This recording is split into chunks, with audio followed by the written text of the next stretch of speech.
Scheduled routine maintenance takes place each night at maintenance stations throughout the system. But what happens if an aircraft has a problem while it's in service and it's on its way to a station that has no maintenance facilities? Non-routine maintenance must be handled quickly and efficiently by stations in order to maintain schedule integrity and keep the aircraft safely flying to the next destination. The organization that ensures that continuous maintenance is performed in compliance with regulations is System Aircraft Maintenance Control, or SAM-C. SAM-C, located at the Maintenance Operations Center in San Francisco, is a group of fleet-qualified maintenance experts that have many sources of information at their disposal. Chicago Dispatch assists SAM-C in their maintenance function by advising downline stations when in-flight problems may cause a schedule disruption and by informing flight operations of restrictions put on aircraft due to maintenance irregularities. Together, these two organizations work to provide the operation with safe, reliable aircraft. In order to see how on-call maintenance is handled, let's follow a United flight to a non-maintenance station.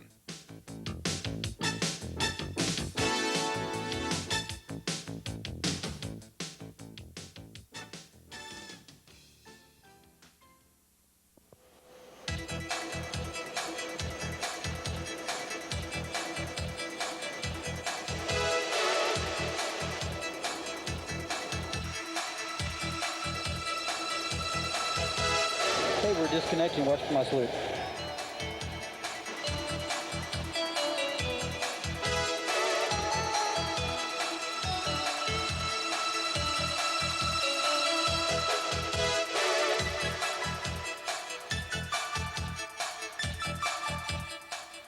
Every day, aircraft depart maintenance stations and begin their journey to non-maintenance stations. As this crew settles in for the short hop from Denver to Boise, the first officer identifies a potential problem. Sid, look at this System A hydraulic quantity showing empty. Is the annunciator showing anything? No, pressure looks good on all the rest of them as well. What about the circuit breaker, Pete? Circuit breaker's in, Sid. Well, that sounds like a bum indicator. Pressure's good, just the gauge showing 0, right? Yep, that's what it looks like to me. The crew has discovered a mechanical problem and are in agreement as to its extent. They realize that it must be resolved before they'll be able to depart Boise on the return trip. In order to expedite the maintenance process, Boise needs to be notified. If the problem had been one that brought up any doubts about continuing on to Boise, the crew would notify dispatch. What other indications are we going to have, Sid? Time and duties permitting, the crew decides to notify System Aircraft Maintenance Control, or SAM-C, and inform them of the problem. The MRM book and find a code for the bad gauge. Okay. The flight crew looks up the code that corresponds with the defect. Boise is not a maintenance station, is it? Once found, they enter the code into ACARS, and ACARS transmits the code to SAM-C in San Francisco. The code is received as a flashing aircraft number on the CRT of the 737 Line Maintenance Controller. This immediately alerts the controller that the aircraft has an open log item. To review the item, the controller accesses the Aircraft Maintenance Information System, or AMIS, by inserting the aircraft number. Details about the defect appear on the screen, allowing the controller to make real-time decisions about the mechanical status of the aircraft. If the controller has any questions, he can request that the crew contact him via AirRink to discuss the problem. Okay, United 651. Understand the ACE system hydraulic quantity indicators inoperative, and the ACE system is functioning normally. Roger, the System A quantity indicator is inoperative, the rest of the system is normal. Using its many resources, SAM-C makes the determination whether the problem will be corrected in Boise or can be deferred back to Denver on the return trip. Okay, United 651. In order to defer, the MEL requires a check of the hydraulic fluid levels and leaks before you leave Boise. I'll arrange for contract maintenance to meet the flight and perform the required procedures. Okay, Sam, thank you much. The crew then fills out the logbook coupon stating the defect. As the flight continues, the controller takes action. He inputs the problem into Amos, which generates a Maintenance Activity Alert, or MAA, on the PageWriter in Boise. The MAA is Boise's initial notification of the inbound problem. The upper portion gives the number of the open log item, followed by a description of the defect. The lower portion is a fill-in form that must be completed by the CSR in order to document when each activity takes place. The CSR must fill in the time and initial each item. SAM-C then calls Boise Station Operations to verify the meter, and Boise Station Operations notifies local contract maintenance of the incoming problem. The FBO mechanic at Boise calls SAM-C to discuss the problem. The SAM controller may waive the recall requirements on items that are minor in nature, such as a tray table adjustment. The on-call mechanic need not call the SAM controller back after adjusting the tray table. However, if a problem developed that was not discussed and agreed upon during the initial conversation, the on-call mechanic again must call the SAM controller for further instructions. The recall waive line of the MAA must be filled in by the load planner. Mechanics must understand all instructions and requests. If there is any doubt regarding the general instructions, procedures, or legibility of faxed documents, it is the mechanic's responsibility to contact the SAM controller for clarification.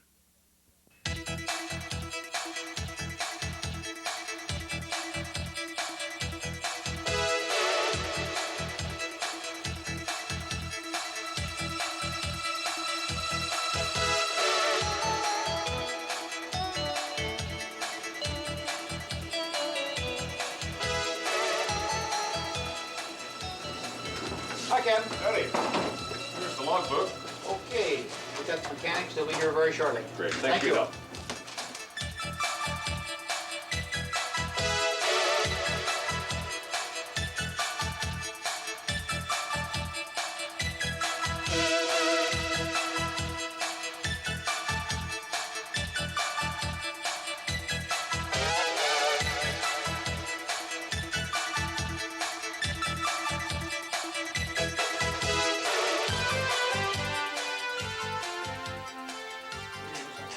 Okay, I'll get hold of you. The FBO mechanic calls SAM-C to update him on the situation.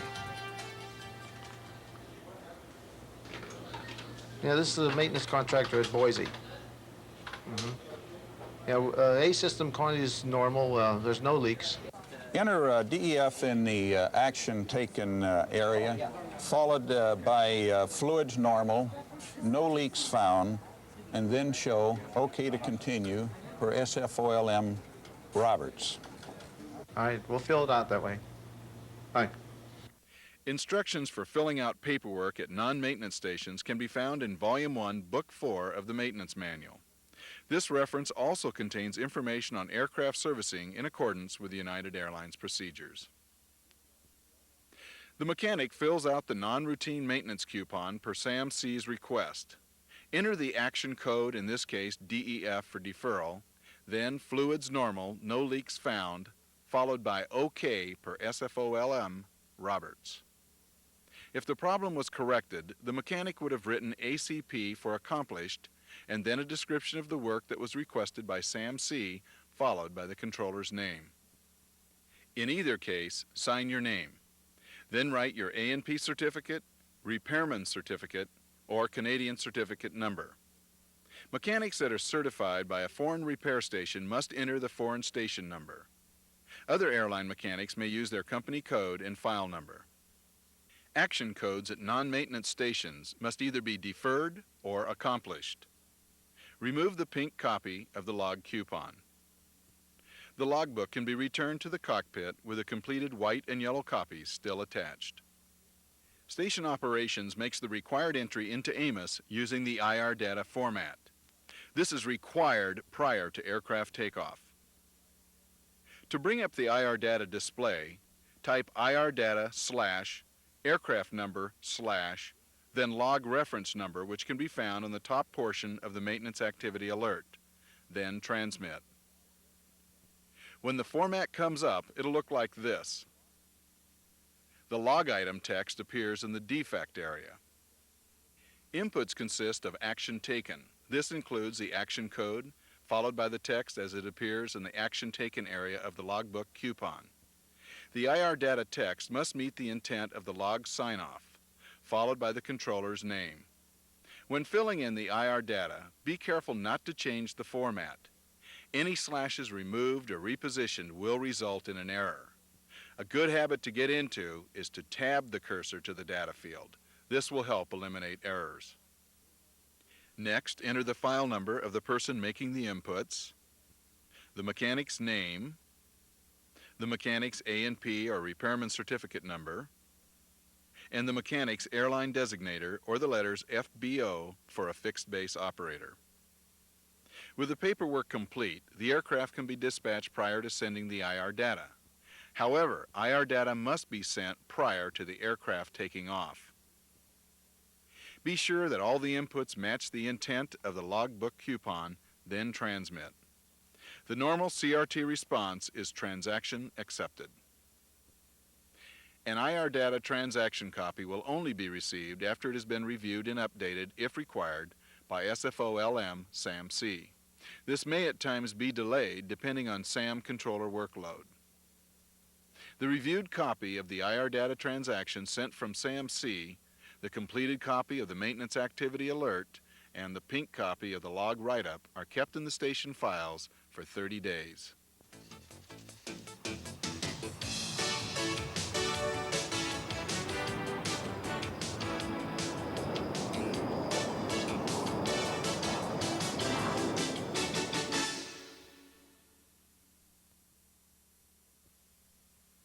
Where on the maintenance activity alert can you find the log reference number?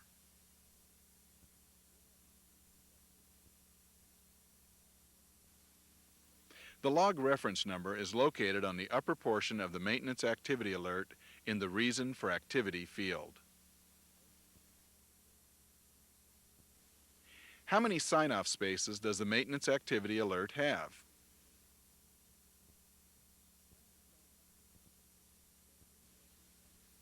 The maintenance activity alert has 6 sign-off spaces, including one that is used in the event of an outbound flight delay or cancellation, and one that may not be used if recall is not waived. Under normal conditions, what 2 action codes are allowed in the action taken field of the logbook coupon at non-maintenance stations? ACP for accomplished or DEF for deferred. What 3 documents must be kept in the local station's files after non-routine maintenance has been accomplished?